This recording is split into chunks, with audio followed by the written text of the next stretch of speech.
Hello everyone, Rahul Mishra नाम है हमारा। और आज की ये जो क्लास रहेगी इसमें हम लोग 26 से लेकर 31 मार्च तक की banking and financial awareness discuss करेंगे। पहला क्वेश्चन स्क्रीन पर है, देखो इसमें क्या बोला गया है।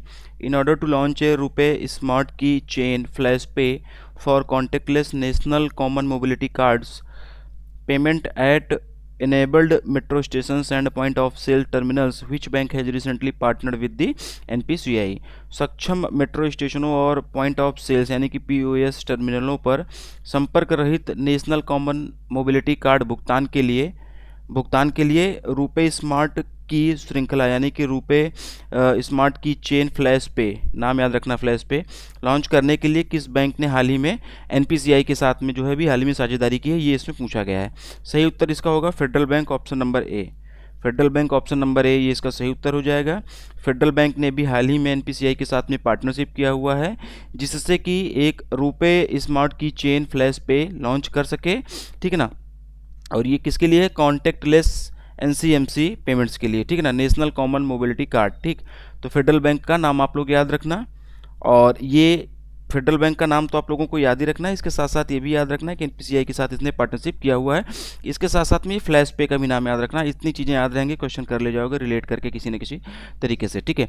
इसके तहत होगा क्या, बेसिकली ग्राहक बिना पिन का यूज़ किए हुए 5,000 रुपये तक का पेमेंट कर पाएंगे। बिना पिन का यूज़ किए हुए 5,000 रुपये तक का पेमेंट कर सकेंगे। जबकि अगर उनको 5,000 से ऊपर का पेमेंट करना है, 5,000 रुपये से ज़्यादा का पेमेंट करना है, तो उस कंडीशन में पिन का रिक्वायरमेंट होगा और इसकी डेली लिमिट किसी भी एक POS पर 1 लाख रुपए होगी। किसी भी एक POS पर 1 लाख रुपए होगी। ये थोड़ा सा डाटा था, ये भी आप लोग याद कर लेना। टैप एंड पे के तरीके से फ्लैश पे एक बेसिकली पेमेंट इंस्ट्रूमेंट है। फ्लैश पे की अगर हम लोग बात करें तो जैसे टैप एंड पे नहीं होता है, उसी तरीके से फ्लैश पे भी एक जो है पेमेंट इंस्ट्रूमेंट है जो कि बैंक अकाउंट से लिंक कर दिया जाता है और कॉन्टैक्टलेस ट्रांजैक्शंस के लिए यूज किया जाता है। As per the monthly economic review report for February 2024 released by the Department of Economic Affairs (DEA), the Ministry of Finance, what is the India's expected growth in financial year 25? आर्थिक मामलों के विभाग DEA और वित्त मंत्रालय द्वारा जारी फरवरी 2024 की मासिक आर्थिक समीक्षा रिपोर्ट के अनुसार वित्त वर्ष 2025 में भारत की अपेक्षित वृद्धि क्या है, ठीक है। फिनेंशियल ईयर 25 में इंडियाज़ की एक्सपेक्टेड ग्रोथ क्या है, डिपार्टमेंट ऑफ इकोनॉमिक अफेयर्स के द्वारा जारी की गई हाल ही में जो रिपोर्ट जारी की गई है उसके हिसाब से, रिव्यू रिपोर्ट जो आई है उसके हिसाब से ये इसमें पूछा गया है। और इसका जो सही उत्तर है, इसका सही उत्तर हो जाएगा option number C, between 6.5% and 7%, यानी कि 6.5% से लेके 7% के बीच में रहने का अनुमान है। ये चीज़ आप लोग याद कर लेना, ठीक है।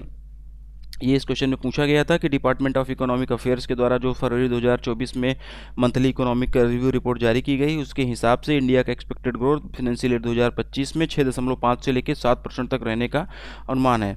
RBI ने फाइनेंशियल ईयर 2025 के लिए इंडिया की जो GDP है वो अनुमानित की है 7%। USB सिक्योरिटीज़ की अगर हम लोग बात करें तो इसने फाइनेंशियल ईयर 25 में इंडिया की जो GDP अनुमानित की है वो भी की है 7%। तो ये दोनों चीज़ भी आप लोग इसी क्वेश्चन के साथ में रिवाइज कर लेना। Who has recently been selected as the chairperson and managing director of New India Assurance Company NIACL, ठीक है ना। हाल ही में न्यू इंडिया एश्योरेंस कंपनी के अध्यक्ष और प्रबंध निदेशक के रूप में किसे नियुक्त किया गया है, ये इसमें पूछा गया है। Girija Subramanian, option number B is the right answer. One liner ही करेंगे, वन लाइनर ही करते हैं, बहुत ज़्यादा डीप में नहीं जाते हैं। गिरिजा सुब्रमण्यन को अभी हाल ही में न्यू इंडिया एश्योरेंस कंपनी का CMD यानी कि chairperson and managing director appoint किया गया है। और ये रिप्लेस किसको करेंगे, मतलब सक्सीड किसको करेंगे, मतलब किसकी जगह पे इनको किया गया है, तो ऑप्शन में देखिए नीरजा कपूर दिया गया है। तो ये जो है नीरजा कपूर जी को सक्सीड करेंगे, उनकी जगह पे ये मतलब ये पद संभालने जा रहे हैं। और वर्तमान सिनेरियो की बात करें तो वर्तमान में ये गिरिजा सुब्रमण्यन जी जो हैं वो एग्रीकल्चर इंश्योरेंस कंपनी के CMD हैं, ठीक है। ये चीज़ आप लोग ध्यान रखना। और इसके साथ साथ थोड़ा सा क्वेश्चन को एक्सपांड करते हैं। भूपेश सुशील राहुल का नाम यहाँ पर दिया गया है ऑप्शन नंबर ए में। भूपेश सुशील राहुल का नाम दिया गया है। तो ये जो भूपेश सुशील राहुल जी हैं इनको यूनाइटेड इंडिया इंश्योरेंस कंपनी का क्या बनाया गया है, CMD बनाया गया है। ऑप्शन में मैंने इस तरीके से ऑप्शन फ्रेम कर दिया कि एक ही क्वेश्चन में 2-3 चीज़ें हम लोग कर लें। अब ये जो भूपेंद्र सुशील राहुल हैं, ये किसको सक्सीड करेंगे?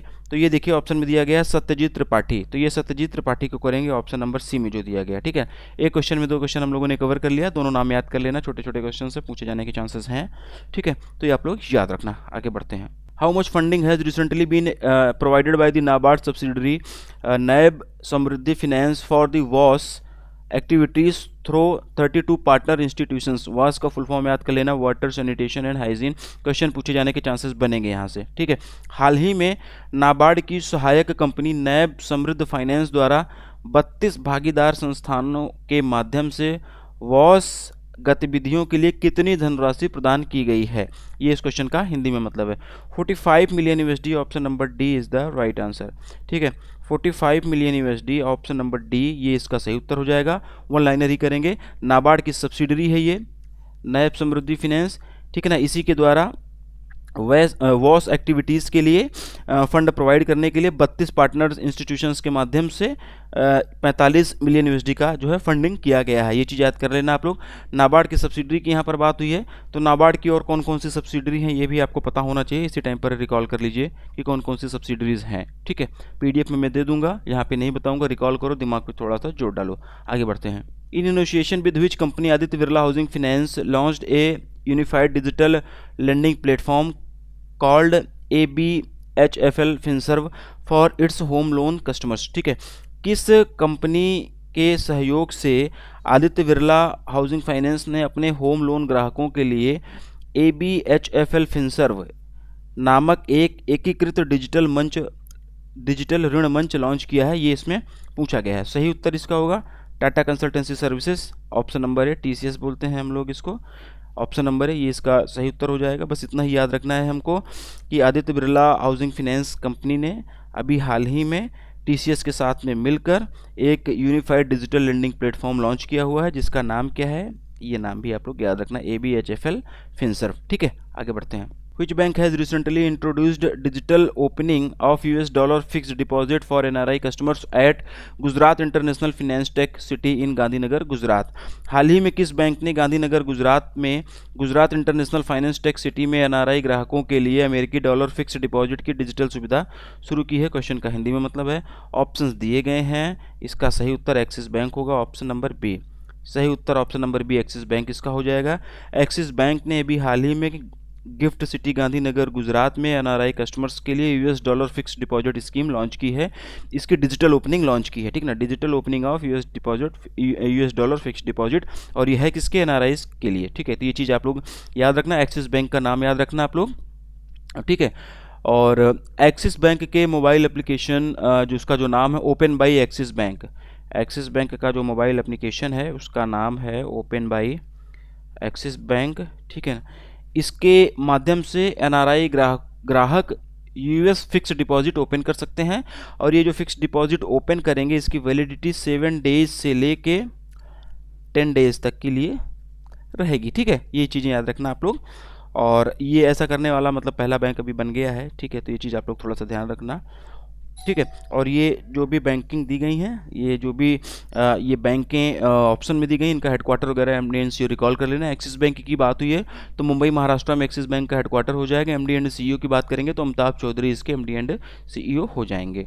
Japan bank for international cooperation and NTPC has recently signed a pact for sourcing of how much currency loan. ठीक है, Japan bank for international cooperation और NTPC ने हाल ही में कितने मुद्रा ऋण की सोर्सिंग के लिए एक समझौते पर हस्ताक्षर किए हैं? ये इस क्वेश्चन का हिंदी में मतलब है 200 million USD, option number B is the right answer. 200 million USD, 200 million USD, ये ऑप्शन नंबर बी जो है ये इसका सही उत्तर हो जाएगा। और बात करें इसकी तो ये 30 बिलियन जापानीज येन हो जाएगा। ठीक ना, इस तरीके से अगर पूछते हैं रुपए में बात करेंगे तो 1650 करोड़ रुपए हो जाएगा। वन लाइनर करेंगे, बहुत ज़्यादा इसके डीप में नहीं जाएंगे।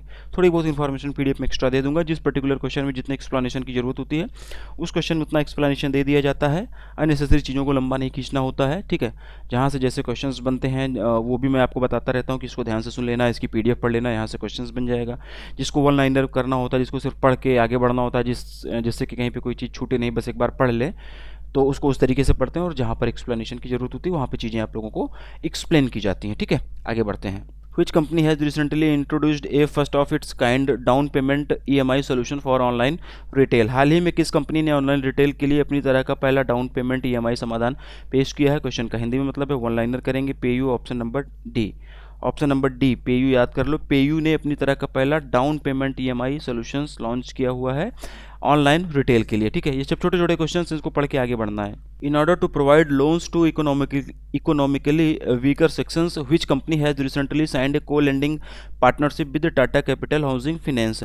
आर्थिक रूप से कमजोर वर्गों को ऋण प्रदान करने के लिए किस कंपनी ने हाल ही में टाटा कैपिटल हाउसिंग फाइनेंस के साथ को लेंडिंग साझेदारी किया हुआ है, सह उधार साझेदारी किया हुआ है? ये इस क्वेश्चन का हिंदी में मतलब है। ऑप्शंस दिए गए हैं आप लोगों के सामने। सही उत्तर इसका हो जाएगा star housing finance, option number B.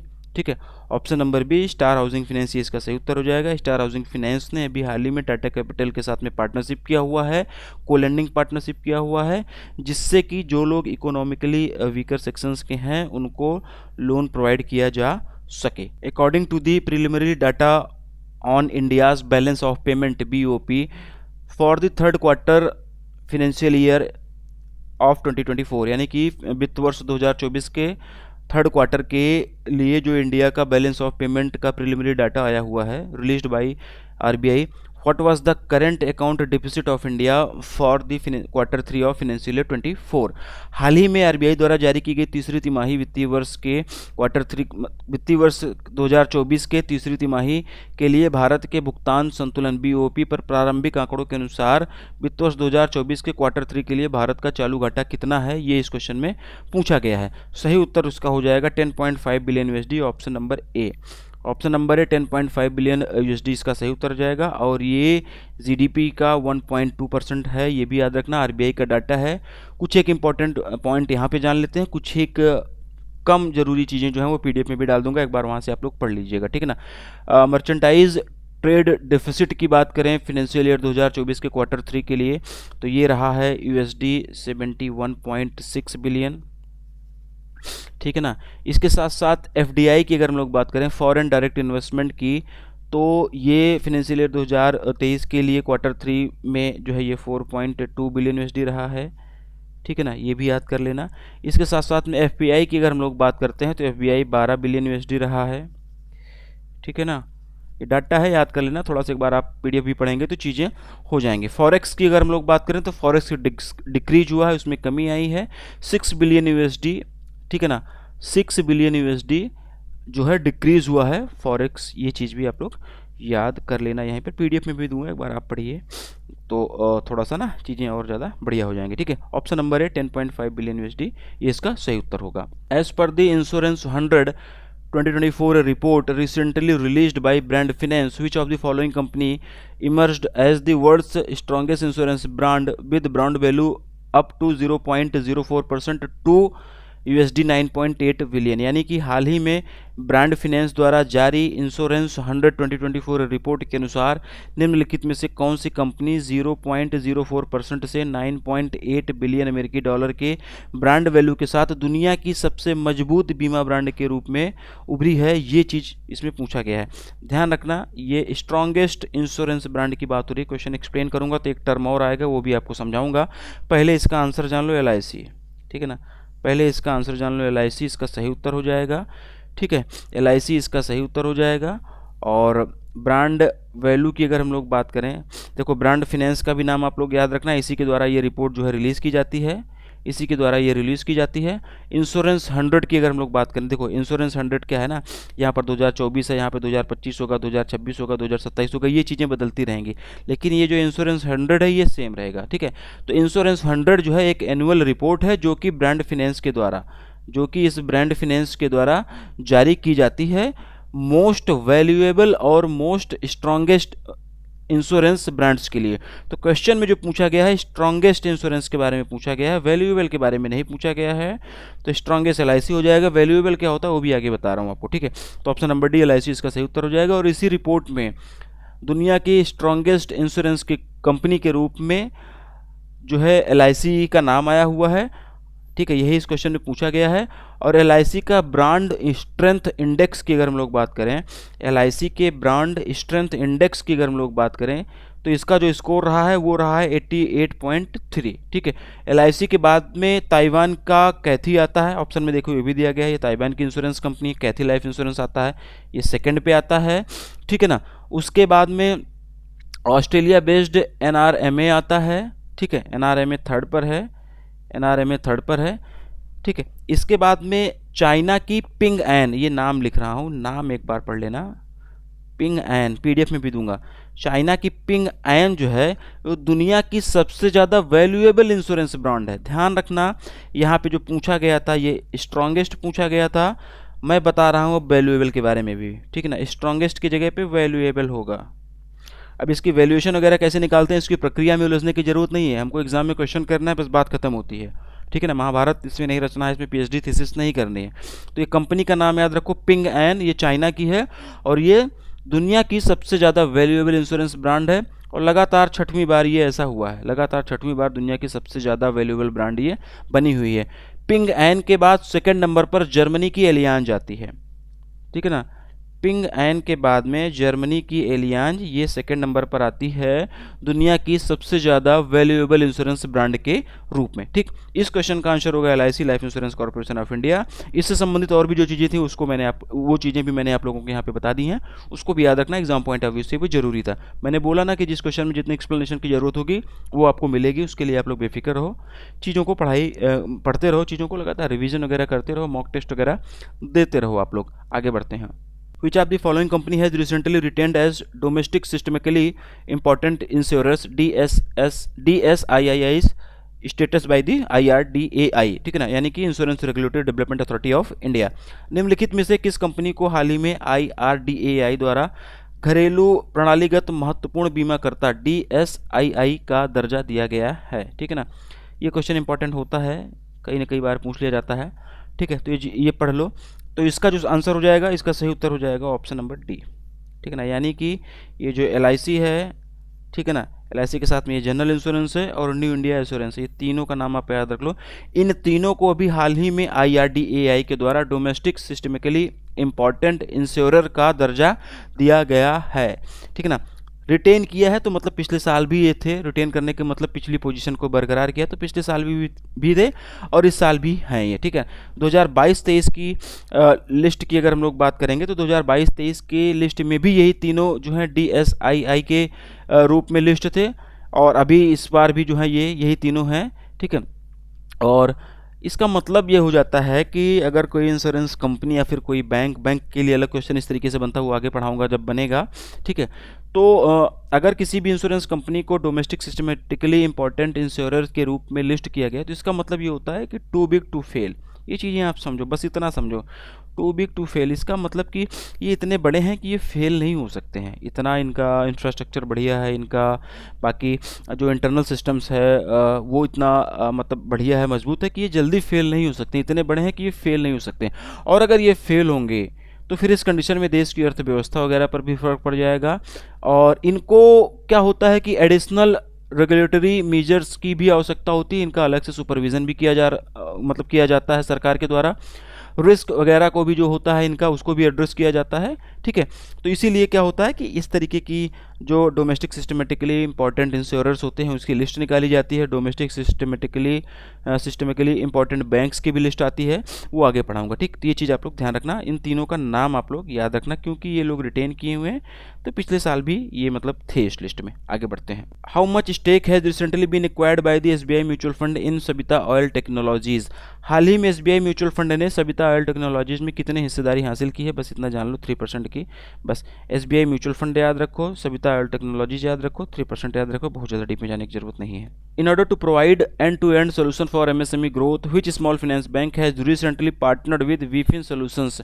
MSME विकास के लिए एंड टू एंड समाधान प्रदान करने के लिए किस लघु वित्त बैंक ने हाल ही में वीफिन सॉल्यूशंस के साथ में साझेदारी की है? ये इस क्वेश्चन का हिंदी में मतलब है Ujjivan small finance bank. Option number B is the right answer. बस यहीं पे बात खत्म करेंगे।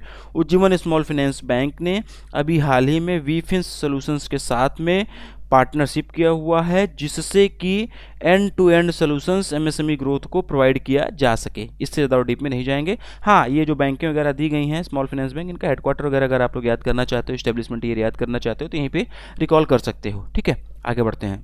The Government of India updated the list of bank authorized by the RBI to import gold and silver during the financial year 25. ठीक, as per the list, RBI has authorized how many banks to import gold and silver with effect from 1st of April 2024? Question बढ़िया है exam point of view से, थोड़ा सा बातचीत करेंगे इसके बारे में। तो अभी तक अगर एक्टिव नहीं रहे हो तो एक्टिव अब हो जाओ। भारत सरकार ने वित्त वर्ष 2025 के दौरान सोने और चांदी के आयात के लिए आरबीआई द्वारा अधिकृत बैंकों की सूची को अपडेट किया है। ये इन्फॉर्मेशन दी गई है। सूची के अनुसार 1 अप्रैल 2024 से कितने बैंकों को सोना और चांदी आयात करने के लिए अधिकृत किया गया, ये पूछा गया है। कितने बैंकों को सोना और चांदी आयात करने के लिए आरबीआई के द्वारा अधिकृत किया गया, ये इसमें पूछा गया है। 1 अप्रैल 2024 ये इन्फॉर्मेशन दी गई, मतलब कि लिस्ट जो होगी प्रभावी होगी 1 अप्रैल 2024 से। ठीक है, क्वेश्चन को एक्सपांड करते हैं थोड़ा सा, इसके बारे में हम लोग आगे जानने की कोशिश करते हैं। पहले नाम, इसका आंसर जान लेते हैं 11। ठीक है, आरबीआई ने 1 अप्रैल 2024 से 11 बैंकों को सोना और चांदी यानी कि सिल्वर एंड गोल्ड के इंपोर्ट को जो है आयात करने के लिए मंजूरी दे दी है, मतलब अधिकृत कर दिया है इंपोर्ट के लिए। ठीक है ना। अब ये टोटल 11 बैंकें हैं। आरबीआई ने टोटल 11 बैंकों को, मैं 2-3 बार बोल रहा हूँ जिससे कि चीज़ें याद हो जाएं, आरबीआई ने टोटल 11 बैंकों को गोल्ड और सिल्वर दोनों के इंपोर्ट के लिए ऑथराइज कर दिया है, जबकि केवल 3 बैंकों को, ठीक है ना, 3 बैंकों को केवल गोल्ड इंपोर्ट करने के लिए ऑथराइज किया है। 11 बैंकों को गोल्ड और सिल्वर दोनों, 11 बैंकों को गोल्ड और सिल्वर दोनों, 3 बैंकों को केवल गोल्ड इंपोर्ट करने के लिए आरबीआई ने अभी हाल ही में ऑथराइज किया हुआ है। ठीक है ना। और ये सभी ऑथराइजेशन जो है वो 1 अप्रैल 2024 ये डेट याद रखो, 1 अप्रैल 2024 से लेके 31 मार्च 2025 तक के लिए ही हैं। 31 मार्च 2025 तक के लिए हैं, तो ये डेट दोनों याद रखना। ये ऑथराइजेशन जो है, ये ऑथराइजेशन 1 अप्रैल 2024 से लेकर 31 मार्च 2025 तक के लिए है। ये चीज़ भी आप लोग याद रखना। 11 बैंकें ऐसी हैं जिनको गोल्ड और सिल्वर दोनों को इंपोर्ट करने के लिए ऑथराइज किया गया है। 3 बैंकें ऐसी हैं जिनको केवल गोल्ड करने के लिए ऑथराइज किया गया है, इंपोर्ट करने के लिए ऑथराइज किया गया है। अब गोल्ड और सिल्वर के लिए 11 बैंकें कौन सी हैं उसके नाम भी मैं फटाफट बोल दे रहा हूँ, इसी टाइम पर मतलब नोट डाउन कर लो, याद कर लो, पीडीएफ में भी रहेगा, क्योंकि क्वेश्चन फ्रेम करेंगे तो ये भी पूछ सकते हैं कि कौन सी बैंकें ऐसी हैं जिनको ऑथराइज नहीं किया गया है ना। तो नहीं किया गया है वाली कंडीशन में अगर हमको आंसर देना होगा तो उस कंडीशन में किसको किया गया है, ये आंसर मतलब ये चीज़ें हमको पता होना चाहिए। ठीक है, पहला है फेडरल बैंक जिसको ऑथराइज किया गया है। ठीक है ना। Federal Bank, IndusInd bank, Axis bank, Karur Vysya bank, HDFC bank, RBL bank, ICICI bank, State Bank of India, Kotak Mahindra bank, US bank और Industrial and Commercial Bank of China. ये टोटल 11 बैंकें ऐसी हैं जिनको गोल्ड और सिल्वर दोनों इंपोर्ट करने के लिए ऑथराइज किया गया है। ठीक है, ये चीज़ आप लोग याद रखो। इसके साथ साथ में 3 बैंकें वो कौन सी हैं जिनको केवल गोल्ड के लिए बोला गया है, तो पहला है इंडियन ओवरसीज बैंक, दूसरा है पीएनबी, तीसरा है यूनियन बैंक ऑफ इंडिया। इन तीनों को केवल और केवल जो है गोल्ड के लिए बोला गया। ठीक है ना। अप्रैल 2023 से फरवरी 2024 के बीच में इंडिया का गोल्ड इंपोर्ट जो है वो 38.76% बढ़ा है और ये बढ़कर 44 बिलियन यूएसडी हो गया है। ये भी आप लोग याद रख लो, ये डाटा है। जबकि सिल्वर इंपोर्ट की अगर हम लोग बात करेंगे तो सिल्वर इंपोर्ट में कमी आई हुई है, 11.53% की डिक्रीज हुआ है। ठीक है, ये भी याद रखना। और ये घटकर 4.62 बिलियन यूएसडी हो गया है। ये मोस्ट इंपॉर्टेंट चीज़ें थी जो हमने वीडियो में कवर किया। ठीक है ना। इससे संबंधित कुछ एक डाटा और है जो पीडीएफ में दूंगा, वहाँ से आप लोग पढ़ लीजिएगा। ठीक है, वो ज़्यादा इंपॉर्टेंट नहीं है लेकिन छोड़ भी नहीं सकते, रिस्क नहीं ले सकते हैं, इसलिए उसको भी पढ़ना जरूरी है। तो वो पीडीएफ में डाल रहा हूँ, उसको भी एक बार आप लोग जाके पढ़िएगा। ठीक है, उसमें कंट्रीज़ वगैरह का भी नाम मैंने दिया है कि कौन सी कंट्रीज़ ज़्यादा कंट्रीब्यूटर वगैरह थे, वो सब है। एक बार आप जाके उसको पढ़ लीजिएगा, गो थ्रू कर लेंगे तो चीज़ें हो जाएंगी। अभी मुझे लगा कि क्वेश्चन यहीं से और ऐसे बन सकता है, तो ये मैंने फ्रेम किया। बाकी चीज़ें आप लोग थोड़ा बहुत पीडीएफ से भी एक बार आप लोग पढ़ लीजिएगा। ठीक है, आगे बढ़ते हैं। Who has recently been appointed as MD and CEO of the Bank of Maharashtra? हाल ही में बैंक ऑफ महाराष्ट्र के MD एंड CEO के रूप में किसे नियुक्त किया गया है? सही उत्तर इसका हो जाएगा Nidhu Saxena, option number C. Nidhu Saxena option number C. और निधु ही है, निधि नहीं है, निधु ही है, ये याद रखना। और मेल कैंडिडेट हैं, ये भी याद रखना, क्योंकि ठीक है। देखो, निधु सक्सेना जी को अभी हाल ही में बैंक ऑफ महाराष्ट्र का एमडी एंड CEO अपॉइंट किया गया है और इन्होंने AS राजीव को रिप्लेस किया। ऑप्शन में देखो ये भी दिया है, इन्होंने AS राजीव को रिप्लेस किया है। इनके कार्यकाल की अगर हम लोग बात करते हैं तो 27 मार्च 2024 से अगले 3 सालों के लिए इनका कार्यकाल प्रभावी हो चुका है, ये चीज़ आप लोग याद रखना। बैंक ऑफ महाराष्ट्र की बात हुई है तो इसका हेडक्वार्टर जो है वो पुणे महाराष्ट्र में हो जाएगा, ठीक है, पुणे महाराष्ट्र में इसका हेडक्वार्टर हो जाएगा। वन फैमिली वन बैंक, ये इसका क्या हो जाएगा, टैगलाइन हो जाएगा, ठीक। Option number C, Nidhu Saxena is the right answer. Standard Chartered Bank has recently sold its entire stake in Central Depository Services Limited CDSL for ₹1266.48 crore, ठीक है। स्टैंडर्ड चार्टर्ड बैंक ने हाल ही में सेंट्रल डिपॉजिटरी सर्विसेज लिमिटेड में अपनी पूरी हिस्सेदारी 1266.48 करोड़ रुपए में बेच दी। मतलब कि कितनी उसकी पूरी हिस्सेदारी थी जो बेच दिया, ये इसमें पूछा गया है। 7.18% इज द राइट आंसर। इसका जो यहाँ पे उत्तर हो जाएगा 7.18% लगा दिया जाएगा। मतलब इसकी इतनी ही हिस्सेदारी थी और इसको 1266 रुपये में बेच दिया है। ये चीज़ भी आप लोग याद कर लेना, ठीक है। इससे ज़्यादा और इसमें हम लोग डीप में नहीं जाएंगे। As per the RBI recent data, how many credit cards are in circulation till February 2024? RBI के हालिया आंकड़ों के अनुसार फरवरी 2024 तक कितने क्रेडिट कार्ड प्रचलन में हैं, ये इसमें पूछा गया है। ऑप्शंस आप लोगों के सामने दिए गए हैं। 100.6 मिलियन, ये option number D is the right answer. RBI का जो भी हाल ही में डाटा, क्वेश्चन इंपॉर्टेंट है, थोड़ा सा एक्सपांड करता हूँ, थोड़ा सा चीज़ें बताता हूँ। RBI से रिलेटेड अगर कहीं पे RBI का डायरेक्ट इन्वॉल्वमेंट होता है तो वो क्वेश्चन किसी भी बैंक एग्जाम के लिए इंपॉर्टेंट बन जाता है। तो आप लोग भी थोड़ा सा इस तरीके से अगर कहीं से न्यूज़ वगैरह पढ़ते हो तो ये भी ध्यान में, ये चीज़ आप लोग ध्यान में रखा करो, ठीक है ना। यहाँ पर बात किसकी हो रही है, इसमें बोला क्या गया, देखो इसमें ये कहा गया है कि RBI के द्वारा डाटा रिलीज़ किया गया है और उस डाटा में फरवरी 2024 तक की जानकारियाँ दी गई हैं, ठीक है ना। तो उसी जानकारी के अनुसार से, उसी डाटा के हिसाब से फरवरी 2024 तक मार्केट में जो है 100.6 मिलियन क्रेडिट कार्ड सर्कुलेशन में हैं, ये चीज़, ठीक है। यही चीज़ इसमें याद रखना है। और ये बात किसकी हो रही है, फरवरी 2024 की, जबकि फरवरी 2023 की बात अगर हम लोग करें तो फरवरी 2023 में ये संख्या 99.5 मिलियन की थी। मतलब एक साल पहले 99.5 मिलियन लोगों के पास में क्रेडिट कार्ड था, ये सर्कुलेशन में था।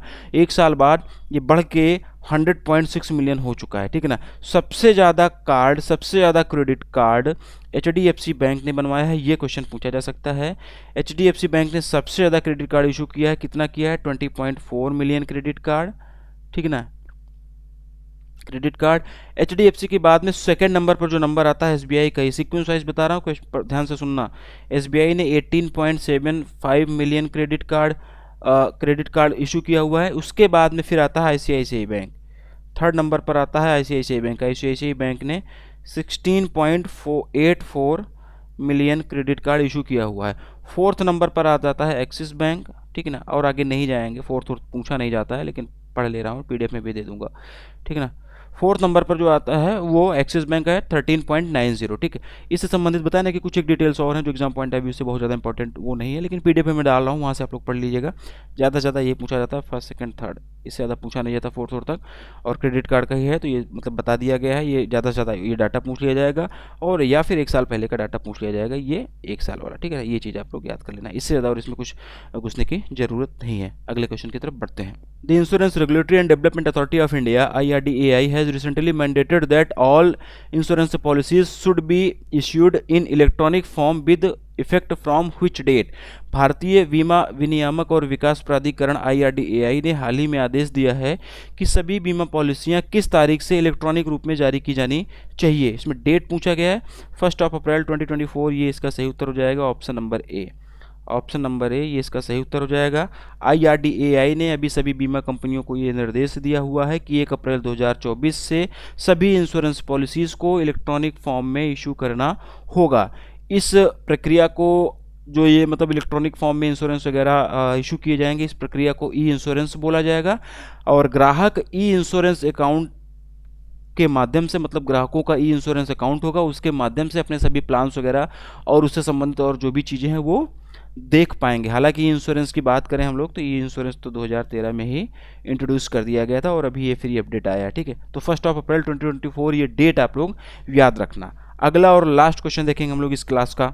Warburg Pincus has recently sold its entire 2.25 stake for ₹1195 crore through open market transaction in which bank?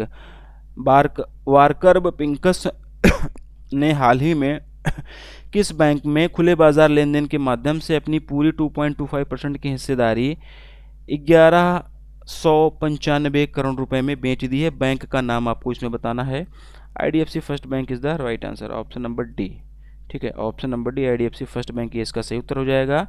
ठीक है, वारबर्ग पिंकस ने IDFC फर्स्ट बैंक में अपना पूरा का पूरा जो इसका स्टेक था 2.25% का, उसको 1195 करोड़ रुपए में ओपन मार्केट ऑपरेशन ट्रांजेक्शन्स के थ्रू जो है बेच दिया है। तो option number D HDFC bank ये इसका सही उत्तर हो जाएगा। क्लास आज की यहीं पर ख़त्म होगी। मार्च हम लोगों ने कंप्लीट कर दिया है। मार्च में कुछ भी पेंडिंग नहीं रहा। आगे आने वाली क्लासेस में हम लोग अप्रैल स्टार्ट करेंगे। मार्च की PDF 1 या 2 दिन लग जाएगा, तो 1-2 दिन के अंदर मार्च की PDF भी आप लोगों को अवेलेबल करा दी जाएगी। ठीक है, बाकी अप्रैल की क्लासेज जब स्टार्ट हो जाएंगी। मिलते हैं अपनी अगली क्लास में।